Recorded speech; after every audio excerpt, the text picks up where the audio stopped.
Hello दोस्तों, तो आज की इस वीडियो में हम लोग बात करने वाले हैं मौर्य साम्राज्य के बारे में। जितना भी इम्पोर्टेंट थ्योरी क्वेश्चन होने वाला है पूरे आप लोगों को इस वीडियो में मिल जाएगा, तो वीडियो को अंत तक जरूर देखिएगा। तो स्टार्ट करते हैं। यहाँ पर देख सकते हैं मौर्य वंश की स्थापना चंद्रगुप्त मौर्य ने की थी और इनका जन्म 345 ईसा पूर्व में हुआ था। उसके बाद देख सकते हैं चंद्रगुप्त मौर्य को सेंड्रोकास्ट भी कहा जाता है। चंद्रगुप्त मौर्य का प्रधानमंत्री चाणक्य था। इसी के सहायता से इन्होंने गणानंद को हराया था। चाणक्य ने अर्थशास्त्र नामक पुस्तक लिखी। इस पुस्तक का संबंध राजनीति से है। तक्षशिला गुण विद्या तथा वैदिक शिक्षा के लिए पूरे विश्व में प्रसिद्ध था। चंद्रगुप्त मौर्य ने अपनी सैनिक शिक्षा यहीं से प्राप्त की। कौशल के राजा प्रसेनजित मगध का राजवैद्य जीवक चाणक्य ने यहीं पर शिक्षा प्राप्त किए थे। उसके बाद देख सकते हैं चंद्रगुप्त मौर्य 322 ईसा पूर्व में मगध की गद्दी पर बैठा। चंद्रगुप्त मौर्य जैन धर्म के अनुयायी थे। इनका धार्मिक गुरु भद्रबाहु था। कौन था? तो भद्रबाहु। उसके बाद देख सकते हैं चंद्रगुप्त मौर्य ने 305 ईसा पूर्व में सेल्यूकस निकेटर को हराया। चंद्रगुप्त मौर्य की सेना 6 भागों में बट गई थी। उसके बाद देख सकते हैं सेल्यूकस निकेटर ने अपनी पुत्री कार्नेलिया की शादी चंद्रगुप्त मौर्य के साथ कर दी। कार्नेलिया का दूसरा नाम हेलेना था। उसके बाद देख सकते हैं मेगास्थनीज सेल्यूकस निकेटर का राजदूत था जो चंद्रगुप्त मौर्य के दरबार में रहता था। मेगास्थनीज ने इंदिका नामक पुस्तक लिखी। मेगास्थनीज ने भारतीय समाज को 7 जातियों में विभक्त किया। इसे पाटलिपुत्र को पालीबोथा नाम दिया था। उसके बाद देख सकते हैं चंद्रगुप्त मौर्य के बारे में जानकारी रुद्रदामन के जूनागढ़ अभिलेख से मिलती है। यह अभिलेख ब्राह्मणी भाषा में है। चंद्रगुप्त मौर्य और सेल्यूकस निकेटर के बीच हुए युद्ध का वर्णन एम्पियनस में किया गया है। चंद्रगुप्त मौर्य ने सेल्यूकस निकेटर को 500 हाथी उपहार दिए थे। उसके बाद देख सकते हैं चंद्रगुप्त मौर्य की मृत्यु 298 ईसा पूर्व में श्रवणबेलगोला कर्नाटक में हुई थी। संलेखना विधि से हुआ था इनका मौत। इसमें संलेखना विधि में यह होता है कि वो भूखे प्यासे अपने शरीर को त्याग देते हैं, अपने प्राण को त्याग देते हैं। उसके बाद देख सकते हैं बिंदुसार के बारे में, जो कि चंद्रगुप्त मौर्य का पुत्र था। बिंदुसार, यहाँ देख सकते हैं चंद्रगुप्त मौर्य का उत्तराधिकारी बिंदुसार था जो 298 ईसा पूर्व में मगध की गद्दी पर बैठा। उसके बाद देख सकते हैं बिंदुसार को अमित्रघात भी कहा जाता है। अमित्रघात का अर्थ शत्रु विनाशक होता है। बिंदुसार आजीवक संप्रदाय के अनुयायी था। बिंदुसार के दरबार में डायमेकस नामक राजदूत को सीरियन के राजा एंटिरियोकस ने भेजा था। उसका देख सकते हैं बौद्ध विद्वान तारानाथ ने बिंदुसार को 16 राज्य का विजेता बताया। जैन ग्रंथों में बिंदुसार को सिंहसेन कहा गया है। उसके बाद देख सकते हैं तक्षशिला में हुए विद्रोह को दबाने के लिए बिंदुसार ने अशोक को भेजा। तक्षशिला विद्रोह का मुख्य कारण आर्थिक अधिकारियों का दुर्व्यवहार था। उसके बाद देख सकते हैं अशोक के बारे में, बिंदुसार के पुत्र थे अशोक।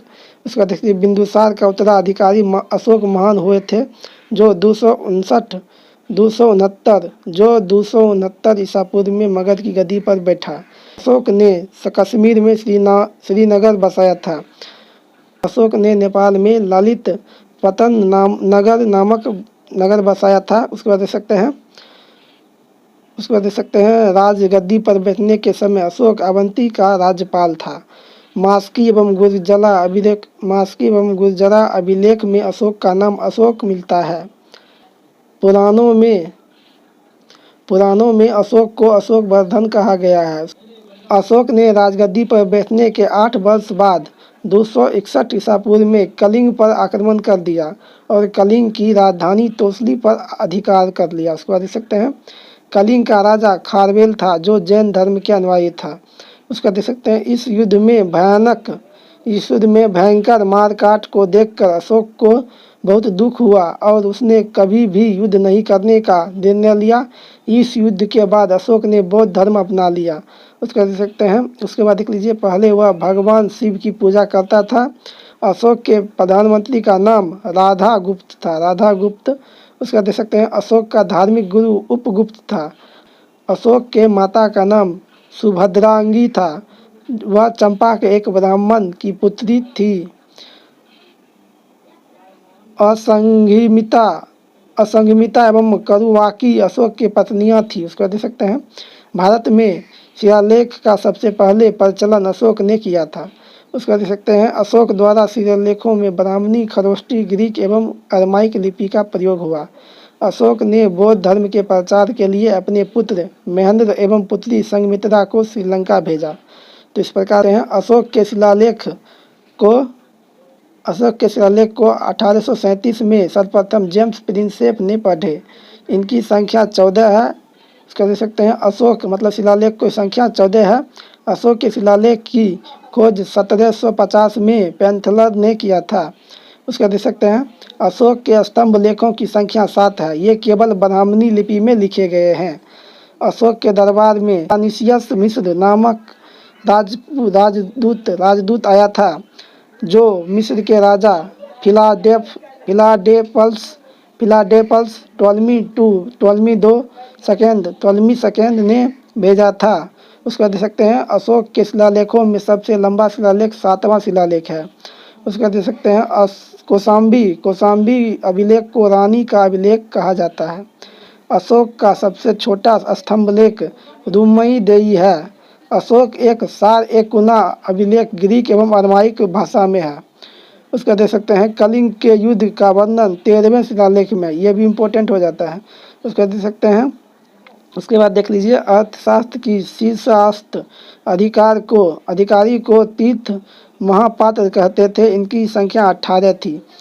प्रशासन की सबसे छोटी इकाई ग्राम थी, जिसका मुखिया ग्रामिक कहलाता था। अशोक के समय में मौर्य साम्राज्य के प्रांतों की संख्या 5 थी। कितना था? 5 था। प्रांतों को चक्र कहा जाता था। उसका देख सकते हैं, बिक्री कर के रूप में मूल्य का 10वां भाग वसूला जाता था। इससे बचने वाले को मृत्युदंड दिया जाता था। मतलब जो टैक्स नहीं देता था उनको मृत्युदंड दिया जाता था। उसका देख सकते हैं, युद्ध क्षेत्र में सेना का नेतृत्व करने वाला अधिकारी नायक कहलाता था। क्या कहलाता था? नायक।